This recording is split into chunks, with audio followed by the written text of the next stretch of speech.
polite tone cracking into fury, Lillian stood her ground, saying calmly, "The latch was loose, ma'am. I'm waiting for maintenance."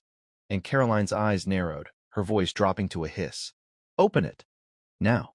And Lillian felt fear like ice in her veins but didn't move, because she'd already heard the elevator chime signaling Ethan's private security arriving earlier than expected. Ethan had quietly called them from the plane and ordered them to check the house without alerting Caroline. And when Caroline heard footsteps and unfamiliar voices, she stepped back, her mask snapping into place, greeting the guards with forced laughter. But it was too late, because within an hour, Ethan's plane landed, and he was racing through the airport, his mind bracing for the worst. And when he finally burst through the front doors of his home and saw the guards standing alert, Lillian waiting with red-rimmed eyes but steady posture, and Caroline seated stiffly on the sofa with a smile that didn't reach her eyes, the truth began to unravel quickly. Because confronted with Ethan's cold demand for answers and the evidence Lillian had quietly gathered, recorded snippets of Caroline's calls, photos of documents she wasn't supposed to have, timestamps that proved she'd been planning something for months, Caroline's composure cracked, her voice rising, her words tumbling out in a mix of rage and justification, admitting she'd married Ethan for access, for influence, for leverage, that the twins were assets she never wanted but intended to use if necessary. And the room fell silent except for Ethan's breathing as he processed that the woman he loved had viewed their children as bargaining chips. And in that moment, something inside him broke and hardened at the same time, because he realized that the real hero of this story wasn't wealth or power or security, but a woman most people overlooked, a black housekeeper who trusted her instincts and chose courage over comfort. And as Caroline was escorted out to face the consequences of her actions, screaming that none of them understood what she'd sacrificed, Ethan dropped to his knees in the nursery, holding Noah and Lily as they woke confused and safe, whispering promises he'd keep for the rest of his life. And later, when the house was quiet again, he sat across from Lillian at the kitchen table, his voice thick as he said, "You saved my children." And Lillian simply nodded, saying, "I did what was right." And in the weeks that followed, the scandal rocked their social circle. The truth about Caroline's schemes came out, and Ethan rebuilt his life with a new clarity about trust, loyalty, and the people who truly matter, promoting Lillian to estate manager despite her protests, ensuring her voice would always be heard. And every night when he tucked his twins into bed, he remembered the phone call that changed everything, the warning that came just in time, and the quiet strength of the woman who refused to look away when something felt wrong, proving that sometimes the most powerful heroes are the ones who stand in the background, watching carefully, ready to act when it matters most. Stop scrolling. Before this story even begins, listen closely, because what you're about to hear is one of those jaw-dropping, edge-of-your-seat stories that makes you question how well we ever really know the people around us. And if you want more powerful, cinematic stories like this that expose hidden truths, shocking twists, and unforgettable moments, hit subscribe right now and turn on notifications so you never miss a single one. Now, here's the story.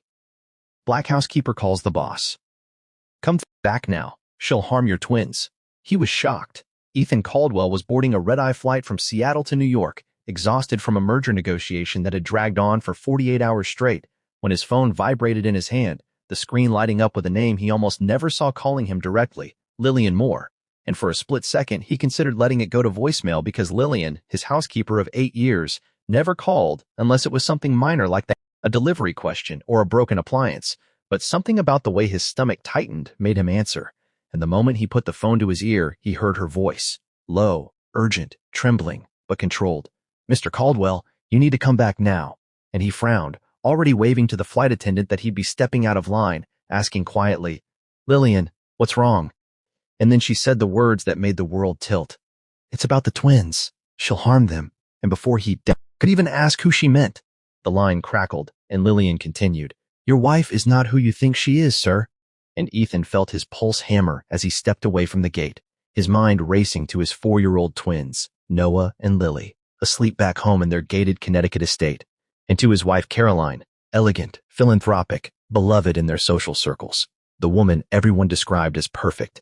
And he demanded, "Lillian, explain right now." But she whispered, "I can't say much on the phone, but please trust me. I've already locked the nursery door from the outside while they're napping. She doesn't know yet, but she will soon. And when she does, I don't know what she'll do." And Ethan's hand shook so badly he nearly dropped the phone as he asked, "Are the kids safe?" And Lillian replied, "For the moment, yes, but you need to come back immediately." And then the call ended, leaving Ethan staring at the blank screen as if it had just accused his entire life of being a lie. Because Lillian wasn't dramatic. She wasn't paranoid. She was calm, observant, the kind of woman who noticed everything and said very little. And in 8 years, she had never once overstepped. So within minutes, Ethan was calling his assistant to cancel the deal, booking the next flight back, his thoughts spiraling through memories of Caroline's icy patience, her strange mood swings, the way she sometimes stared at the twins, not with warmth but with calculation, things he had dismissed as stress or imagination.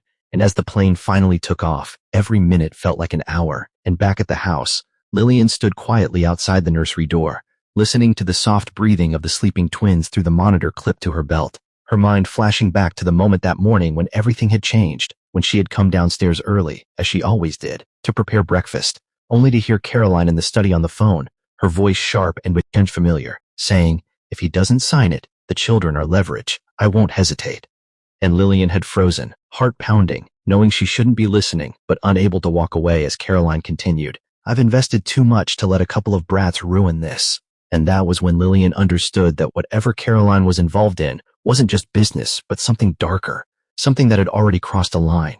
And when Caroline ended the call and turned, her eyes met Lillian's. And for a split second, something cold and dangerous flashed across her face before she smiled and said sweetly, "Good morning, Lillian." And Lillian smiled back, pretending nothing was wrong. But from that moment, she began watching Caroline closely, noticing how she paced, how she checked her phone obsessively, how she opened a locked drawer in the study and slipped something into her purse. And by the time the twins went down for their nap, Lillian's fear had hardened into certainty.